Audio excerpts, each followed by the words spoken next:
Friends, देखिए हमने पिछले लेक्चर के अंदर ब्लॉक थ्योरम के बारे में पढ़ा था और आज हम स्टडी करने वाले हैं क्रॉनिंग पेनी मॉडल के बारे में। तो देखिए, जब हमने ब्लॉक थ्योरम को पढ़ा तो आपको जो बातें क्लियर होनी चाहिए मैं वो पहले बता देता हूँ, उसका थोड़ा रिवाइज हो जाएगा क्योंकि हफ्ता भर पहले हमने वो वीडियो अपलोड किया था। हालांकि उसका डिस्क्रिप्शन में लिंक है और आई बटन पे क्लिक करोगे वहाँ भी मिल जाएगा। तो लेकिन हम फिर भी मैं थोड़ा सा आपको ब्लॉक थ्योरम के बारे में बताता हूँ। देखिए, आपको पता है सॉलिड के अंदर क्या बनते हैं, बैंड बनते हैं। सॉलिड में क्या बनते हैं, बैंड बनते हैं, आप ये अच्छे से जानते हो। सॉलिड के अंदर जो बैंड बनते हैं उसके अंदर जो पोटेंशियल होता है, वो पोटेंशियल जो होता है वो क्या होता है, पीरियोडिक होता है। पोटेंशियल क्या होता है, पीरियोडिक होता है। पीरियोडिकली वो क्या करता है, चेंज होता रहता है, यानी कि आफ्टर आफ्टर टी वैल्यू, है ना। यानी कि हमने जो पोटेंशियल देखा था उसमें कि वी आर पोटेंशियल इक्वल होता है वी आर प्लस टी के, यानी कि टी के बाद, और टी क्या होता है, N1A plus N2B vector plus N3C vector. यानी कि ये जो टी था, टी क्या था, ट्रांसफॉर्मेशन वेक्टर था, ट्रांसलेशनल वेक्टर था। ये टी जो होता है वो टी टाइम, टी डिस्टेंस के बाद ये दोबारा रिपीट हो जाता है, क्या, पोटेंशियल। इसी तरीके से जो हमारा वेव फंक्शन साई होता है वो भी psi R is equal to psi R plus T होता है। ये आपको बहुत अच्छे से बात क्लियर हो गई थी, इसमें कोई प्रॉब्लम नहीं है। यानी कि V R plus T and psi R plus T, यानी कि टी डिस्टेंस के बाद वो पोटेंशियल रिपीट होता है। और साई का रिपीट होने का मतलब क्या है, अब देखिए साई आर प्लस टी, इसके रिपीट होने का, हालांकि इसकी वैल्यू क्या आई थी, आपको पता है इसकी वैल्यू आई थी psi R e raise to power iota are dot T. इसकी वैल्यू यही आई थी आर डॉट टी, यही तो ब्लॉक थ्योरम से रिजल्ट आया था, है ना। Are dot T iota are dot T. अब देखिए प्रोबेबिलिटी कैसे निकालते हो, साई इंटू साई स्टार, तो साई का स्टार निकालिए। अब साई का स्टार, यहाँ भी ये साई का स्टार आ जाएगा, ई रेस टू पावर आयोटा हो जाएगा minus iota are dot T.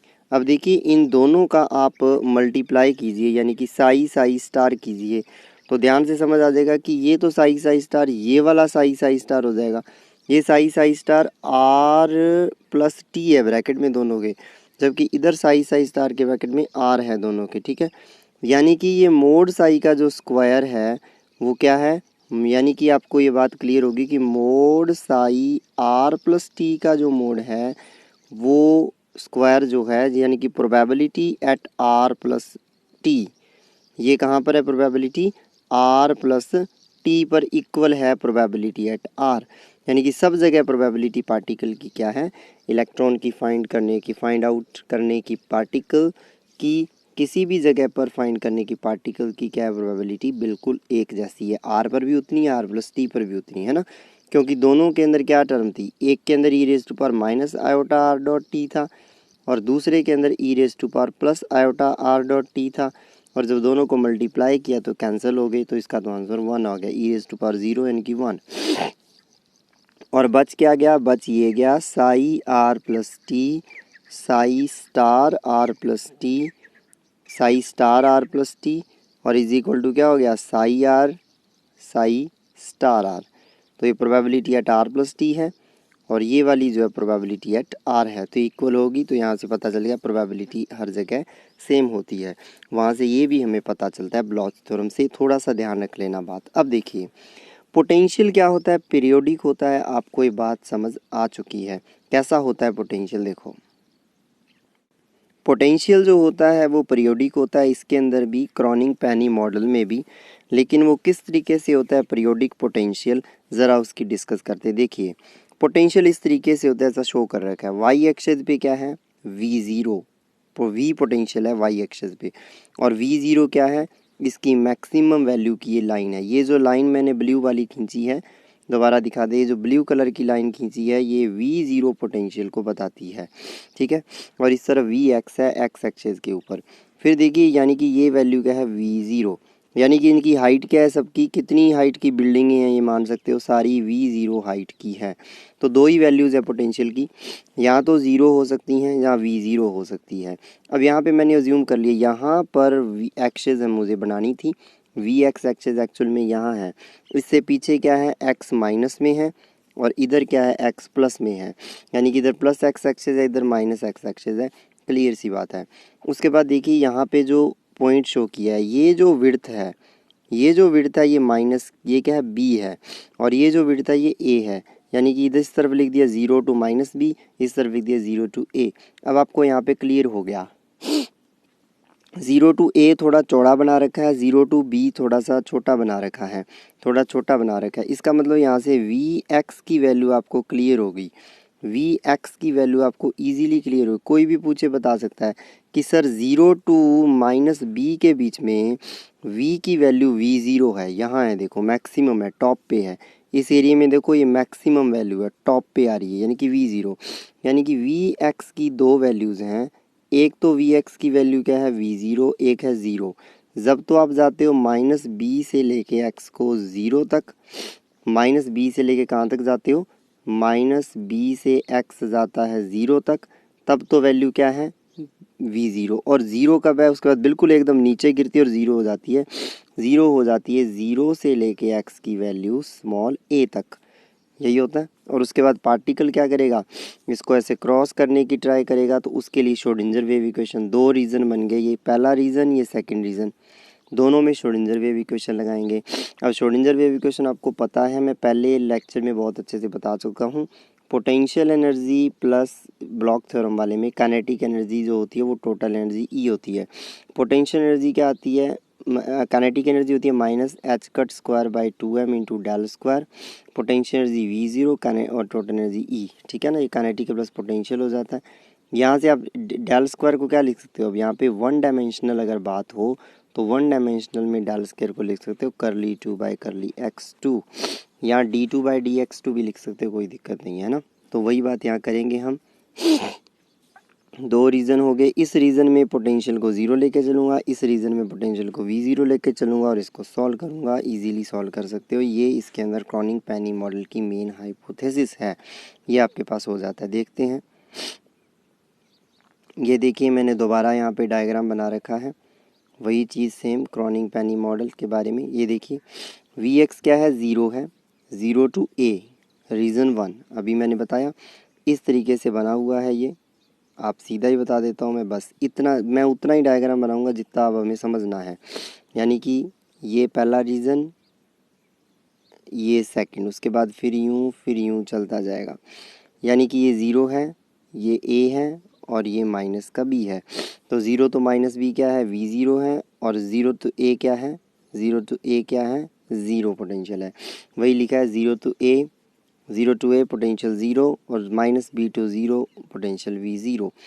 अब आपको time independent Schrodinger wave equation easily पता है, ये होती है d2ψ/dx2 2m/h² - v psi = 0, और ये भी आपको पता है कैसे आता है, जैसे इक्वेशन होती है -h²/2m d2ψ/dx2, ये होगी kinetic energy, v psi e psi, यही आ जाता है।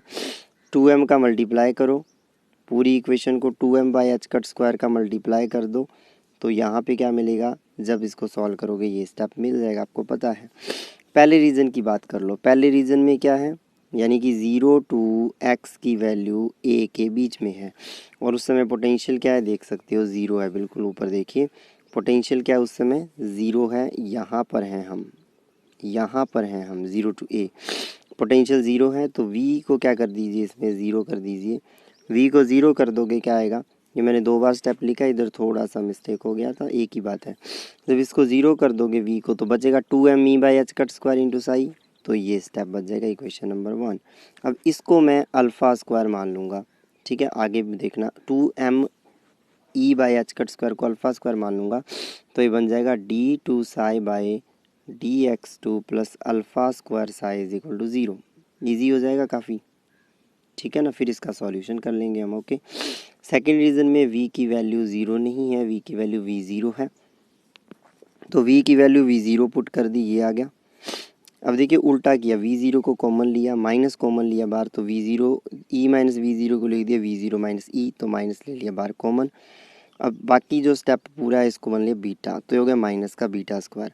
अब देखिए वहाँ पर प्लस का था, यहाँ पर क्या था, माइनस का था, माइनस का बीटा स्क्वायर हमने इसको मान लिया। वेयर बीटा स्क्वायर आपको क्या हो गया, क्लियर हो गया कि बीटा स्क्वायर कितना है, 2mv0 minus E by H cut square.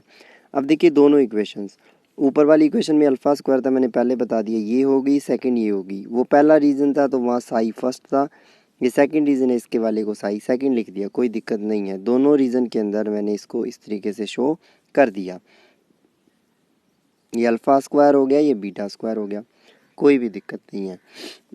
अब देखिए ये मैंने पोटेंशियल समझा ही दिया।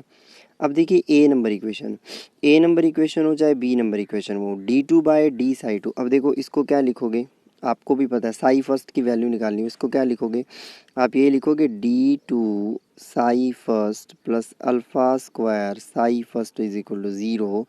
तो यहाँ से क्या लिखोगे, डी को m पुट करते हैं, याद होगा, तो m square plus alpha square is equal to 0, है ना। यहाँ से जब आप निकालते हो कॉम्प्लीमेंट्री सॉल्यूशन, है ना, और एक पर्टिकुलर इंटीग्रल होता है, तो m क्या आ जाता है, प्लस माइनस आयोटा अल्फ़ा आ जाएगा, ठीक है ना। ये देखिए प्लस माइनस आयोटा अल्फ़ा आ गया। अब ये साई फर्स्ट क्या होता है, अब आपको पता है, अगर दो रूट निकल जाएं m1 एंड m2 तो उनका सॉल्यूशन होता है c1 e raise to power m1x plus c2 e raise to power m2x, आपको पता है। यहाँ c1 c2 की जगह a b ले लिया, और m1 की जगह क्या है, आयोटा अल्फ़ा प्लस का, m2 की जगह आयोटा अल्फ़ा माइनस का, तो साई फर्स्ट क्या आ गया, a e raise to power iota alpha x plus b e raise to power minus iota alpha x। Similarly equation B में ये है, m क्या आ जाएगा, प्लस माइनस बीटा, ठीक है ना, यहाँ प्लस माइनस बीटा आएगा तो इससे सीधा सॉल्यूशन आ जाएगा, c e raise to power beta x plus d e raise to power minus beta x। ये for e less than v0 के लिए सही रहेगा, क्योंकि आपके पास क्या है, 2mv0 minus E by H cut square का अंडर रूट है बीटा, और बीटा कभी भी नेगेटिव नहीं होना चाहिए, अंडर रूट के अंदर कभी नेगेटिव नहीं आना चाहिए, तो उसके लिए क्या है, अंडर रूट में नेगेटिव ना आए, उसके लिए ज़रूरी है कि v0 माइनस ई पॉजिटिव हो, और v0 माइनस ई ग्रेटर दैन ज़ीरो कब होगा, जब v0 ई से बड़ा होगा, इसीलिए यहाँ कंडीशन ये बनी हुई है, v0 ऑलवेज ग्रेटर दैन ई, वो आपको क्लियर होगी बात। दोनों आ गया।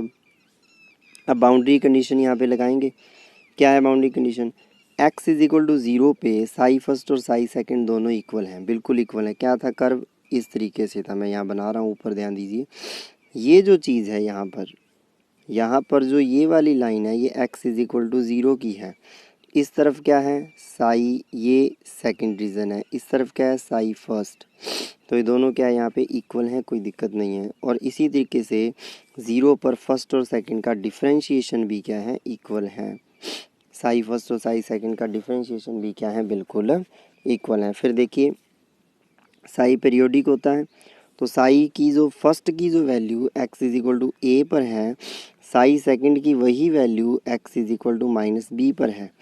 क्यों है, क्योंकि पोटेंशियल वहाँ पे सेम हो जाता है। देखिए x इज इक्वल टू ए पे पोटेंशियल देखिए नीचे से ऊपर जा रहा है बिल्कुल, और x is equal to minus B पे भी पोटेंशियल नीचे से ऊपर जा रहा है, यानी कि दोनों जगह पोटेंशियल 0 से v0 को अप्रोच कर रहा है, 0 से v0 को अप्रोच कर रहा है, इसीलिए वहाँ पर प्रोबेबिलिटी भी पार्टिकल की एक जैसी ही है। x is equal to A and x is equal to minus B के ऊपर पोटेंशियल के फाइंड, पोटेंशियल जो है वो बिल्कुल सेम तरीके से बिहेव कर रहा है। इसका मतलब यहाँ पर यही चीज़ हमें समझनी है, वो भी कर दिया, x इज इक्वल टू ए पर and x is equal to minus B पर पोटेंशियल सेम है, तो वहाँ पे डिफरेंशिएशन भी इक्वल हो जाएगा, ये भी इक्वल हो जाएगा।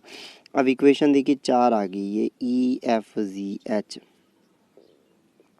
अब कुछ भी नहीं करना, अब आप क्या कीजिए, साई फर्स्ट के अंदर x को 0 पुट कर दीजिए, साई सेकंड में x को 0 पुट कर दीजिए। देखते हैं, साई फर्स्ट में x को 0 पुट करोगे तो यहाँ क्या बन जाएगा, e रेस टू पावर 0 तो 1 होता है, बन जाएगा ओनली a प्लस बी, और बराबर में साई सेकंड में 0 पुट करोगे तो साई सेकंड में पुट करोगे ओनली c प्लस डी बच जाएगा, है ना। तो क्योंकि यहाँ पे पड़ जाएगा ये भी 1 ये भी 1, तो बचा c प्लस डी, ऊपर बचा a प्लस बी। तो ये हो जाएंगे a plus B is equal to, यानी कि जब इक्वेशन नंबर ई को सॉल्व करोगे तो वो आ जाएगा यहाँ पर a plus B is equal to c plus d, equation आई। अब देखिए उनके डिफ्रेंशिएशन को जब पुट करोगे तो आपको पता है साई फर्स्ट का डिफ्रेंशिएशन करोगे एक्स के विद रिस्पेक्ट। साई फर्स्ट क्या है, A E to power iota के x plus B E raise to power minus iota के एक्स। इसका पहले डिफ्रेंशिएशन करो, पहले अवकलन करो, फिर उसमें एक्स को ज़ीरो पुट कर दो। तो पहले इसका डिफ्रेंशिएशन करो, क्या आएगा, ए आयोटा के आ गया बाहर, ई रेस टू पावर आयोटा के एक्स। अब एक्स को तो ज़ीरो ही पुट कर देना है, तो इसको अगर मैं हटा दूँ, है ना, आयोटा के बचेगा, ई रेस्ट पर 0 1 हो जाएगा, आपको पता है, प्लस बी इसके साथ माइनस आयोटा के, फिर वही ई रेस्ट पर 0 1, तो आयोटा के कॉमन आ जाएगा, बचेगा ए माइनस बी। तो ये तो पहली साइड बचेगी। आयोटा के अल्फ़ा है, मतलब आयोटा के नहीं है, आयोटा अल्फ़ा है भाई, वहाँ पे मैंने के लिख दिया अल्फ़ा को, iota alpha A minus B. और सेकेंड स्टेप में बीटा बार आ जाएगा। जब सेकंड स्टेप में साई सेकंड का डिफरेंशिएशन करोगे तो क्या आएगा, C beta E raise to power beta x plus D उसके साथ minus beta E raise to power minus beta x. अब जब एक्स को क्या पुट करोगे, ज़ीरो पुट करोगे, तो ये और ये दोनों तो 1 हो जाएंगे, बचेंगे beta c plus d, c minus d, beta c minus d. तो यहाँ पे वही बचा beta c minus d, a plus b c plus d. अब देखिए, अब आपको क्या करना है, इक्वेशन नंबर जी और एच से भी सॉल्व करना है। अब जो डिफरेंशिएशन किया हुआ है सर, उसके बाद देखिए ये x को 0 और x को माइनस बी पुट करना है। तो साई फर्स्ट में तो क्या पुट करना है, a पुट करना है। और साई फर्स्ट क्या है, अभी हमने देखा a E raise to power iota alpha x की जगह a हो जाएगा, आयोटा अल्फ़ा ए, है ना। इस तरीके से आप सॉल्व करोगे, a E raise to power iota alpha A, b E raise to power minus iota alpha A, और दूसरे में c E raise to power minus beta B, D E raise to power minus beta B. इस तरीके से आपके पास आ जाएगा, कोई दिक्कत नहीं है। उसके बाद देखिए ये तो आ जाएगा, उधर देखिए उधर बी पुट करना है, इधर ए पुट करना है। उसके बाद देखिए डिफरेंशिएशन करेंगे, डिफरेंशिएशन करने वाले के बाद उस स्टेप के अंदर क्या आ जाएगा, सॉल्व करेंगे तो ये चीज़ आपके पास क्लियर आ जाएगी। यानी कि उसके बाद डिफरेंशिएशन करेंगे, एक्स को ए पुट करेंगे और एक्स को माइनस बी पुट करेंगे डिफरेंशिएशन करके फर्स्ट और सेकंड का पुट करेंगे। तो उसके बाद भी आपके पास क्या स्टेप, पहले बिना डिफरेंशिएशन, ध्यान दो, पहले बिना डिफरेंशिएशन पुट करना है, उसके बाद विद डिफरेंशिएशन पुट करना है। तो आपके पास क्या स्टेप बन जाएगा, उसके बाद आपके पास ये वाला स्टेप आ जाएगा।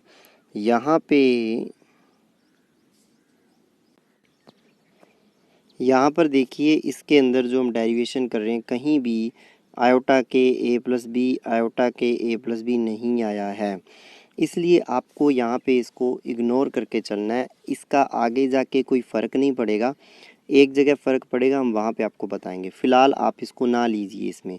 अगर आप इतने नहीं लेते हो, क्योंकि ऑब्वियस सी बात है, सॉल्व करोगे तो ये आएंगे ही नहीं सॉल्यूशन के अंदर, क्योंकि पहले कहीं आयोटा के ए प्लस बी, आयोटा के हमने पढ़ा ही नहीं है। तो आयोटा के ए प्लस बी, आयोटा के ए प्लस बी को आप छोड़ सकते हो, ई रेज़ टू पावर को। खैर, अब क्या कीजिए, डिटर्मिनेंट बना लीजिए ए बी सी के। चारों इक्वेशन को जब सॉल्व करते हैं तो कहते हैं उसका डिटर्मिनेंट 0 होता है। तो देखिए ए, पहले ये क्या है, सारे ए के कोफिशिएंट है, ये सारे बी के कोफिशिएंट है, सारे सी के कोफिशिएंट है, सारे डी के कोफिशिएंट है। तो सीधी सी बात है, यहाँ से ए का कोफिशिएंट क्या है, 1 1 आ जाएगा, बी का 1, सी को इधर लेके आओगे -1 डी का भी इधर आएगा -1, तो 1 1 -1 यहाँ देखिए दूसरी इक्वेशन जो है उसके अंदर देखिए ए का कोफिशिएंट क्या है, आयोटा अल्फ़ा, बी का क्या है, बी का भी आपको पता चल जाएगा, ए का आयोटा अल्फ़ा, बी का माइनस आयोटा अल्फ़ा, सी का देखिए माइनस का बीटा और डी का प्लस का बीटा। तो iota alpha minus iota alpha देखिए, iota 1 1 -1 iota alpha minus iota alpha minus beta beta. Similarly आपके पास इनके कोफिशिएंट आ जाएंगे, इज इक्वल टू 0। इसको जब सॉल्व करते हैं ना, करना पड़ेगा इससे, फिर ये बनेगा, लेकिन आपको ओनली याद रखना है सीधा। इसको जब सॉल्व करते हैं, आफ्टर सॉल्विंग इट, ये इक्वेशन आती है beta square minus alpha square 2 alpha beta sine alpha A sine hyperbolic beta B cos alpha A cos hyperbolic beta B. तो ये अपने को क्या करना पड़ेगा, याद रखना पड़ेगा। और आपको पता है साइन हाइपरबोलिक होता है ये raise to power x minus E raise to power minus x by 2 और कॉस हाइपरबोलिक होता है ये आ गया आपके पास। तो ये इसका सॉल्यूशन हो गया। अगर आप इसमें कब है ये सॉल्यूशन, अगर आप इसमें ये ई रेज़ टू पावर वाला आयोटा के वाला टर्म नहीं लेते हो, अगर ये टर्म लेके चलते हो तो ये आ जाएगा कॉस के ए। फिर यहाँ पे ज़ीरो की जगह आगे मैंने किया हुआ है, फिर ज़ीरो की जगह आ जाएगा कॉस के ए। समझ गए हो बात, कॉस के ए। और ज़ीरो कब आएगा, जब ई रेज़ टू पावर में ये नहीं लेते हो। ई रेज़ टू पावर यानी कि यहाँ मैंने बोला कि पीछे ये नहीं है E raise to power iota के ए प्लस बी, तो यहाँ पे आपको नहीं लेना जैसे जैसे सॉल्यूशन करोगे। और ये लेना भी पड़ेगा फर्दर जब करोगे, 2 बार इसको कर सकते हो। और अगर ये लेते हो तो फिर वो इक्वेशन आती है, ये आगे इक्वेशन। अगर कहते हैं मान लें कि हाइट तो इनफाइनाइट है वी ज़ीरो, ये जो हाइट थी वी ज़ीरो वाली ये बहुत ही इनफाइनाइट है, और बी विड्थ बहुत ही छोटी है, ऑलमोस्ट ज़ीरो है। तो इस केस में वी ज़ीरो और बी का मल्टीप्लाई क्या हो जाएगा, बी ज़ीरो और वी का मल्टीप्लाई ये तो फाइनाइट ही रहेगा, क्योंकि एक इन्फिनिटी और एक ज़ीरो, तो इन्फिनिटी इंटू ज़ीरो ये एक फाइनाइट टर्म बन जाएगी। तो इक्वेशन 5 क्या बन जाएगी, क्योंकि V zero into B finite term बन जाएगी, और वी ज़ीरो इंटू बी क्या है, आप beta square minus alpha square के ऊपर ध्यान दे सकते हो। बीटा और अल्फ़ा में ये टर्म आएगी, और आपको पता है beta square minus alpha square क्या हो जाएगा,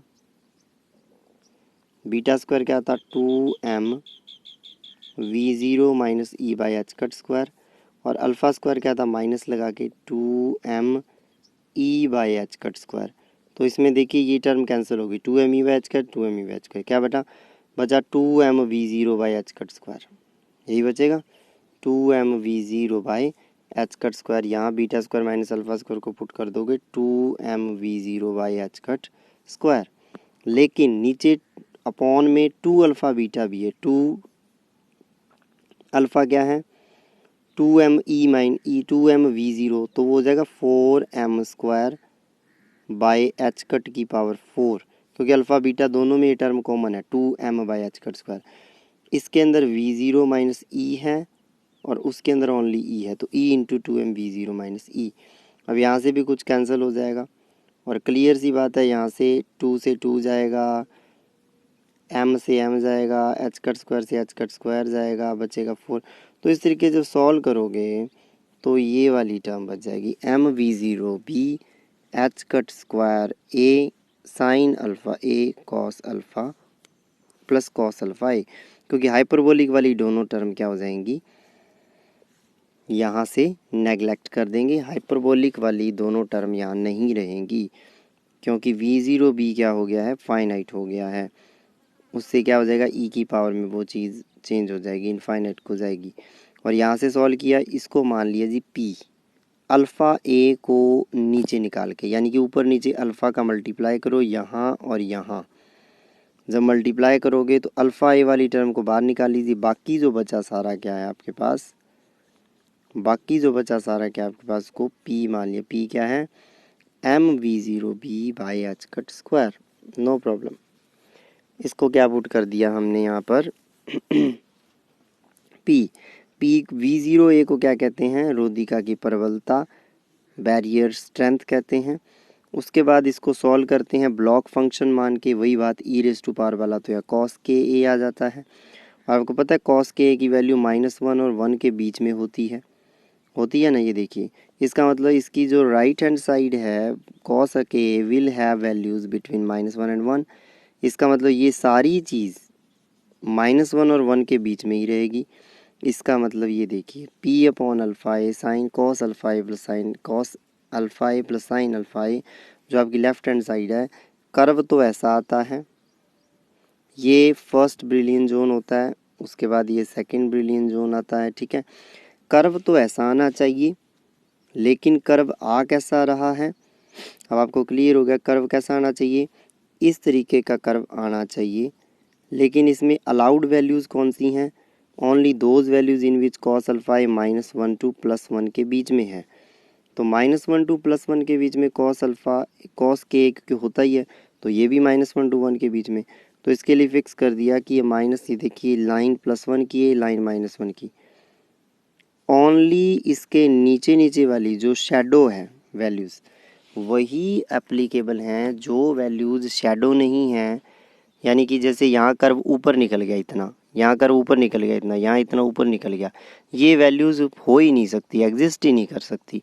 इसीलिए ये वाइट कलर वाला एरिया जो दिख रहा है आपको, जो मैंने पॉइंट बना रहा हूँ यहाँ पे, ये वाला, ये एरिया आपके किसी काम का नहीं है। यानी कि ये वाइट एरिया आपके लिए अलाउड नहीं है, फॉरबिडन है। तो पेपर में पूछा जाता है अलाउड और फॉरबिडन के बारे में, तो अलाउड नहीं है, अलाउ ओनली ब्लैक एरिया है।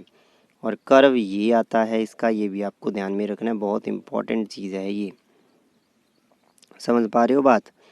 यानी कि कॉस के की वैल्यू -1 +1 के बीच में है, उसके लिए इसकी वैल्यू भी हमने यहाँ पे शो कर दी है। ये आपके पास क्या हो जाता है, पूरा इसका काम हो जाता है। अब देखिए अल्फ़ा एक्सिस हैज़ अल्फ़ा ए। अब अल्फ़ा ए पता फंक्शन ऑफ एनर्जी होता है। देखिए अल्फ़ा स्क्वायर है 2m/h² फंक्शन ऑफ एनर्जी है। हैंस अब अल्फ़ा फंक्शन ऑफ एनर्जी है तो इसमें अल्फ़ा आ रहा है इस टर्म में, तो ये भी एनर्जी का फंक्शन है। समझ गए बात? अल्फ़ा एनर्जी पे डिपेंड करता है तो ये भी डिपेंड करेगा। इसका मतलब ये खुद क्या है, डिस्क्रीट है। कुछ अलाउड चीज़ें इसमें, कुछ तो अब देखो इसमें कुछ वैल्यूज़ तो अलाउड है, कुछ वैल्यूज़ इसके अंदर क्या है, फॉरबिडन है। इसी तरीके से एनर्जी में भी हमें पता चल गया, जब इसकी कुछ अलाउड और कुछ फॉरबिडन वैल्यू है तो ऑब्वियस है अल्फ़ा की भी कुछ अलाउड और कुछ फॉरबिडन वैल्यूज़ हैं, है ना। जैसे हमने देखा कि ये जो चीज़ है इसकी अलाउड वैल्यूज़ क्या हैं, अलाउड वैल्यूज़ हैं कि ये 1 से ऊपर नहीं जा सकता, -1 से नीचे नहीं जा सकता, ठीक है ना। -1 से कम नहीं हो सकता, +1 से ज़्यादा नहीं, कि +1 to -1 रहता है, ये अलाउड वैल्यूज़ हैं इसकी। इसके बीच में ही रहता है, इससे ऊपर नहीं जा सकता, ऊपर जाता है तो फॉरबिडन हो जाती है वैल्यूज़। इसका मतलब अल्फ़ा की भी कुछ वैल्यूज़ हैं जो फॉरबिडन और अलाउड हैं। अब ये अल्फ़ा एनर्जी पे डिपेंड करता है, इसका मतलब एनर्जी की भी कुछ वैल्यूज़ क्या हैं, अलाउड और फॉरबिडन है। इसका मतलब एनर्जी लेवल क्या होते हैं, क्वांटाइज्ड होते हैं। एनर्जी लेवल क्या होते हैं, डिस्क्रीट होते हैं, कंटिन्यूस नहीं होते। Unallowed values of it shows forbidden energy gap. जो एनर्जी की वैल्यूज़ अलाउड ही नहीं है वो फॉरबिडन हो जाएंगी, फॉरबिडन एनर्जी गैप वो शो करेंगी। अब देखिए पी का क्या इफ़ेक्ट पड़ता है सॉलिड की बैंड स्ट्रक्चर पे, उसकी थोड़ी सी बात कर लेते हैं। देखिए मैं मान लूँ कि P 0 पे अप्रोच करता है, दो ही वैल्यूज़ हो सकती है P की, या तो वो 0 को अप्रोच करेगा या वो इनफाइनाइट को अप्रोच करेगा। P की कम से कम वैल्यू क्या हो सकती है, 0। P की ज़्यादा से ज़्यादा वैल्यू क्या हो सकती है, इनफाइनाइट। यदि दो केसेस अगर डिस्कस कर लें तो इसमें सारी चीज़ें ही आ जाएंगी सामने। तो अगर मैं देखूं कि P 0 को अप्रोच करता है तो क्या होगा, और इनफाइनाइट को अप्रोच करता है तो क्या होगा। मैं एक ही केस करूँगा, we discuss only one case, infinity वाला। P इनफाइनाइट को गया और P क्या है अब आपको पता है, P इनफाइनाइट को गया, ये देखिए P अगर इनफाइनाइट को गया तो इसको तो फाइनाइट रहना है, P इंटू साइन अल्फ़ा ए अपॉन अल्फ़ा ए, ये फाइनाइट रहना चाहिए। ये इनफाइनाइट को गया तो ऑब्वियस है साइन अल्फ़ा ए को 0 जाना पड़ेगा, उसके मल्टीप्लाई वाले को 0 होना पड़ेगा। अल्फ़ा ए, अब साइन अल्फ़ा ए 0 किस पे होता है, 0 या n पाई हो। अगर अल्फ़ा ए, अगर थीटा 0 या n पाई हो तो साइन थीटा 0 होता है। तो साइन अल्फ़ा ए 0 होगा अगर अल्फ़ा ए 0 या n पाई हो। अल्फ़ा ए हो गया 0 n पाई, तो अल्फ़ा स्क्वायर ए स्क्वायर होगा 0 n square pi square. Alpha की वैल्यू पता है आपको 2m/h² अल्फ़ा स्क्वायर की, 0 n स्क्वायर पाई स्क्वायर। 0 वाला n को 0 इसके अंदर ही इंक्लूड करके n को अगर 0 पुट कर दें तो यही 0 ही बन जाएगा। n को यहाँ 1 से स्टार्ट कर देते हैं, 0 से स्टार्ट कर लिया, यानी कि अगर आप सीधा इसको n पाई ही लिखो तो n स्क्वायर पाई स्क्वायर ही छोड़ो इसके बराबर, तो एनर्जी की वैल्यू आ गई। ये शो करता है, shows discrete energy levels in solids. Solids के अंदर डिस्क्रीट एनर्जी लेवल होते हैं, ये यहाँ पे शो कर रहा है, shows discrete energy levels in solid. तो ये आपके पास आ गया।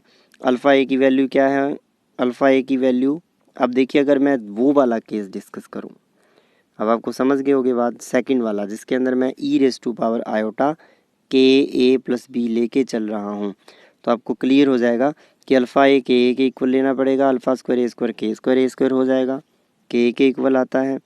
यहाँ से भी यही वैल्यू आ जाती है, कोई दिक्कत नहीं है। सॉल्व करते हो जब अल्फ़ा को पुट करते हो अल्फ़ा स्क्वायर को, एनर्जी की वैल्यू आ जाती है। ये हमने एनर्जी भी निकाल ली। ये पूरा आपका क्या है टॉपिक था, क्रॉनिंग पेनी मॉडल। बिल्कुल भी पैनिक करने की ज़रूरत नहीं, कुछ समझ ना आया हो आप पूछ सकते हो डाउट। और सब्सक्राइब नहीं किया चैनल तो दोस्तों अच्छा लगा हो तो सब्सक्राइब करना। बस आपको मैं एक बात बता दूं, कुछ भी नहीं करना, बस एक ये इक्वेशन याद रखनी पड़ेगी हर हाल में। ये इक्वेशन याद रखनी है, ये चीज़ें अपने आप बन जाएंगी। इसके अंदर आप e⁻i के a + b नहीं लिखोगे। कब? जब आप सिंपल सॉल्यूशन जो ऊपर से करते आ रहे हैं वो कर रहे हो। लेकिन ये फिर से टेबल बना के ये लिखोगे, और जब ये नहीं लिखोगे तो सॉल्यूशन ये निकालोगे, और जब ये लिखोगे तो सॉल्यूशन में इक्वल में क्या होगा, जब ये लिखोगे तो सॉल्यूशन के इक्वल में क्या होगा, कॉस के ए। यहीं से तो पता चलेगा कि +1 एंड -1 के बीच में होता है कॉस के, तो ये भी +1 -1 के बीच में होगा। जब ये भी बीच में होगा तो इस कर्व के अंदर वही वैल्यूज़ अलाउड होंगी जो +1 और -1 के बीच में है। बाकी जो कर्व इससे ऊपर निकल जाएगा वो वैल्यूज़ अलाउड नहीं होगी, तो ओनली ब्लैक वाली अलाउड है, बाकी नहीं। ठीक है, फिर पता चला कि अल्फ़ा एनर्जी का फंक्शन है, तो यहाँ पे ये भी एनर्जी का फंक्शन होगा क्योंकि अल्फ़ा का फंक्शन है, और इसकी वैल्यूज़ अलाउड हैं +1 -1 के बीच में। कुछ फॉरबिडन है, इसका मतलब एनर्जी की भी कुछ अलाउड कुछ फॉरबिडन वैल्यूज़ हैं। पता चल गया यहाँ से कि एनर्जी के क्या बनते हैं, बैंड बनते हैं। यहाँ से वो बात क्लियर होगी, एनर्जी के बैंड बनते हैं। ठीक है ना। फिर क्या इफेक्ट पड़ता है बैंड का, तो पी की दो वैल्यूज़ हो सकती हैं, ज़ीरो पीक वैल्यूज़, ज़्यादा से ज़्यादा एक्सट्रीम वैल्यूज़, या तो ज़ीरो या इनफाइनाइट। अगर पी ज़ीरो को जाता है तो हम इसको डिस्कस नहीं करते। अगर पी इनफाइनाइट को जाता है तो पी के मल्टीप्लाई में जो है वो ज़ीरो को जाना चाहिए। तो पी के मल्टीप्लाई में ये है, तो साइन अल्फ़ा ए ज़ीरो को कब जाएगा, जब अल्फ़ा ए जाएगा एन पाई को, सीधा याद रखो। तो अल्फ़ा स्क्वायर एन स्क्वायर हो जाएगा, अल्फ़ा स्क्वायर ए स्क्वायर हो जाएगा N square pi square. Alpha square ये होता है, यहाँ से एनर्जी निकाल लो बस। पता क्या चला, एन की वैल्यूज़ डिस्क्रीट हैं तो एनर्जी भी क्या है, डिस्क्रीट, क्योंकि एन की वैल्यू ज़ीरो के बाद सीधी 1 आती है, बीच वाली वैल्यूज़ नहीं आती। ठीक है, ये क्रॉनिंग पेनी मॉडल था। बस इसके अंदर आपको ये इक्वेशन का थोड़ा ध्यान रखना है, ये वाली टेबल कैसे बनेगी उसके लिए ये केसेस ध्यान रखने, कुछ भी तो नहीं है इसमें। ये ध्यान रखने हैं कि फर्स्ट इक्वेशन सेकंड इक्वेशन ये कैसे ध्यान रखना है, psi first Sai second, boundary conditions याद रखनी है ये चारों, और चारों बाउंड्री कंडीशंस तो याद रहेंगी। आपको ये सॉल्यूशन करना आना चाहिए, क्वांटम में बहुत अच्छे से पढ़ते हो। और ये आपको पोटेंशियल बैरियर जो आपके पास बने हुए हैं ये आपको पता होने चाहिए, अच्छे से आने चाहिए। ये आपका पूरा हो गया दोस्तों। तो पिछला लेक्चर ज़रूर देख लेना ब्लॉच थ्योरम वाला, उससे क्योंकि इसमें बहुत सारी चीज़ें आपको लग रहा होगा समझ नहीं आ रही, तो वो वहाँ से क्लियर होंगी, ये कैसे बनता है। तो ब्लॉच थ्योरम वाला लेक्चर ज़रूर सुन लेना। बहुत बहुत धन्यवाद दोस्तों।